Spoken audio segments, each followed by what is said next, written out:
Assalamualaikum warahmatullahi wabarakatuh. Nama saya Budi Herianto. Nama saya Putri Nurani Febrianti. Nama saya Saida Aras. Kali ini kami akan mempresentasikan tentang demokrasi pada periode 1959 dan 1965. Pelaksanaan demokrasi terpimpin di Indonesia. 1. Latar belakang lahirnya demokrasi terpimpin. Demokrasi terpimpin berlaku di Indonesia antara tahun 1959 sampai 1966, yaitu dikeluarkannya Dekret Presiden 5 Juli 1959 hingga jatuhnya kekuasaan Soekarno. Latar belakang dicetuskannya sistem demokrasi terpimpin oleh Presiden Soekarno. 1. Dari segi keamanan, 2. dari segi perekonomian, 3. dari segi politik. Masa demokrasi terpimpin yang dicetuskan oleh Presiden Soekarno diawali oleh ajaran beliau agar undang-undang yang digunakan untuk menggantikan Undang-Undang Dasar 1950 adalah Undang-Undang 1945. Namun usulan itu menimbulkan pro dan kontra di kalangan anggota konstituante. Voting ini dilakukan dalam rangka mengatasi konflik yang timbul dari pro dan kontra akan usulan Presiden Soekarno tersebut. Dengan dikeluarkannya Dekret Presiden, Kabinet Juanda dibubarkan pada tanggal 9 Juli 1959 diganti dengan Kabinet Kerja.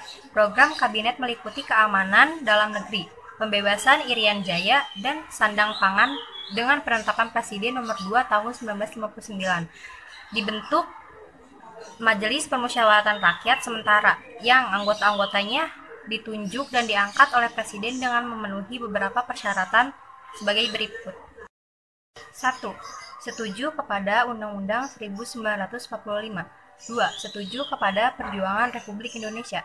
3. Setuju dengan Manifesto Politik. Keanggotaan MPRS terdiri atas anggota-anggota DPR ditambah dengan utusan-utusan dari daerah dan wakil golongan daerah. Tugas MPRS adalah menetapkan garis-garis besar haluan negara sesuai pasal 2 Undang-Undang Dasar 1945. Masa berlakunya demokrasi terpimpin 1959 sampai 1965. Periode 1959 sampai 1965 sering juga disebut dengan Orde Lama, yaitu masa dalam negara Indonesia menggunakan dasar Undang-Undang Dasar 1945 dengan sistem demokrasi terpimpin. Menurut Undang-Undang 1945, Presiden tidak bertanggung jawab kepada DPR, Presiden dan DPR berada di bawah MPR. Penggantian demokrasi terpimpin pada sila keempat Pancasila adalah dipimpin oleh hikmah kebijaksanaan dalam permusyawaratan perwakilan. Akan tetapi, Presiden menafsirkan terpimpin, yaitu pimpinan terletak di tangan pimpinan besar revolusi. Dengan demikian, pemusatan kekuasaan di tangan Presiden.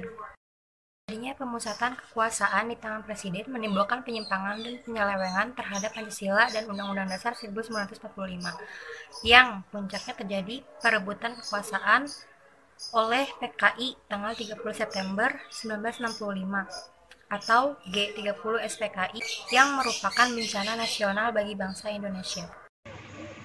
Yang ketiga, penyimpangan-penyimpangan pelaksanaan demokrasi terpimpin dari UUD 1945 adalah sebagai berikut. Yang A. Berdasarkan UUD 1945, kedudukan Presiden berada di bawah MPR. Akan tetapi, kenyataannya bertentangan dengan UUD 1945. Sebab MPRS tunduk kepada Presiden, Presiden menentukan apa yang harus diputuskan oleh MPRS. Hal tersebut tampak dengan adanya tindakan Presiden untuk mengangkat Ketua MPRS dirangkap oleh Wakil Perdana Menteri 3, serta pengangkatan Wakil Ketua MPRS yang dipilih dan dipimpin oleh partai-partai besar serta Wakil ABRI yang masing-masing berkedudukan sebagai menteri yang tidak memimpin departemen. Yang B. Pembentukan MPRS. Presiden juga membentuk MPRS berdasarkan penetapan Presiden nomor 2 tahun 1959. Tindakan tersebut bertentangan dengan UUD 1945 karena berdasarkan UUD 1945 pengangkatan anggota MPRS sebagai lembaga tertinggi negara harus melalui pemilihan umum, sehingga partai-partai yang terpilih oleh rakyat memiliki anggota-anggota yang duduk di MPR. Peran DPR dan pembentukan DPR-GR.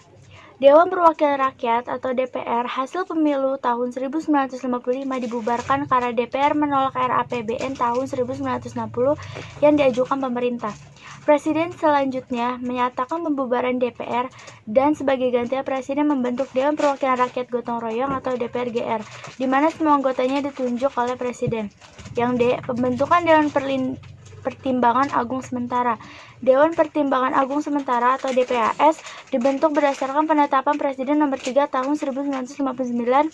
Lembaga ini diketuai oleh Presiden sendiri. Keanggotaan DPAS terdiri atas 1 orang wakil ketua, 12 orang wakil partai politik, 8 orang utusan daerah, dan 24 orang wakil golongan. Tugas DPAS adalah memberi jawaban atas pertanyaan Presiden dan mengajukan usul pada pemerintah. Pembentukan Front Nasional.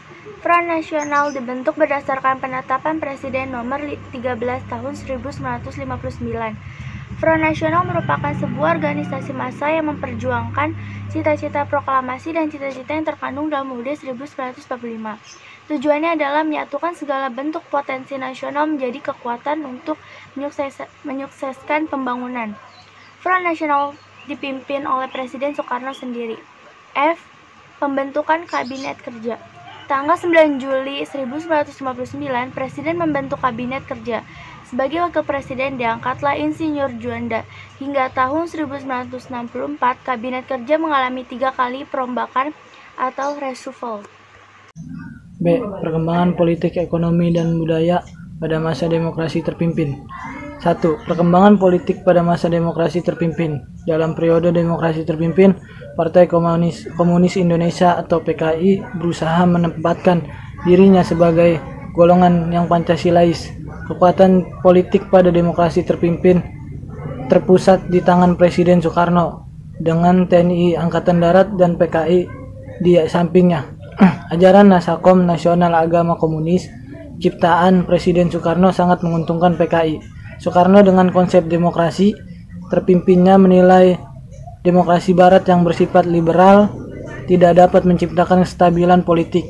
Menurut Soekarno, penerapan sistem demokrasi barat menyebabkan tidak terbentuknya pemerintahan kuat yang dibutuhkan untuk membangun Indonesia. Partai politik dianggap sebagai sebuah penyakit yang lebih parah daripada perasaan kesukuan dan kedaerahan. Penyakit inilah yang menyebabkan tak adanya satu kesatuan dalam membangun Indonesia. Partai politik dalam pergerakannya tidak boleh bertolak belakang dengan konsepsi Soekarno. Penetapan presiden adalah senjata Soekarno yang paling ampuh untuk melumpuhkan apa saja yang dinilainya menghalangi jalannya revolusi yang hendak dibawakannya. Demokrasi terpimpin yang dianggapnya mengandung nilai-nilai asli Indonesia dan lebih baik dibandingkan dengan sistem ala barat, ternyata dalam pelaksanaannya lebih mengarah kepada praktek pemerintah yang otoriter. Dewan Perwakilan Rakyat hasil pemilihan umum tahun 1955 yang di dalamnya terdiri dari partai-partai pemenang pemilihan umum dibubarkan. Beberapa partai yang dianggap terlibat dalam pemberontakan sepanjang tahun 1950-an seperti Masyumi dan PSI juga dibubarkan dengan paksa. Partai Komunis Indonesia atau PKI merupakan partai komunis yang terbesar di seluruh dunia, di dunia Tiongkok dan Uni Soviet. Sampai pada tahun 1965, anggotanya berjumlah sekitar 3,5 juta. Ditambah 3 juta dari pergerakan pemudanya, PKI juga mengontrol pergerakan Serikat Buruh yang mempunyai 3,5 juta anggota dan pergerakan petani, Barisan Tani Indonesia yang mempunyai 9 juta anggota. Termasuk pergerakan wanita, Gerwani, organisasi penulis dan artis, dan pergerakan sarjananya, PKI mempunyai lebih dari 20 juta anggota dan pendukung. Sampai dengan tahun 1961 hanya ada 10 partai yang diakui dan dianggap memenuhi persyarat di atas. Melalui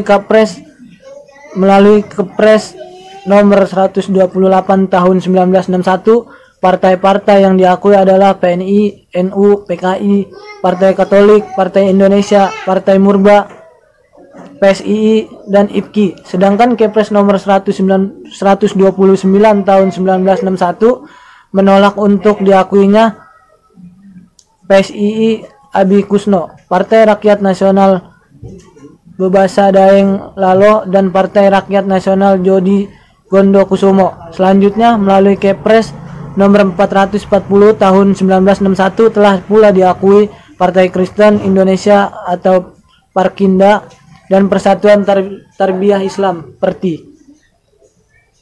Cukup sekian dari kelompok kami, kurang lebihnya mohon maaf. Wassalamualaikum warahmatullahi wabarakatuh.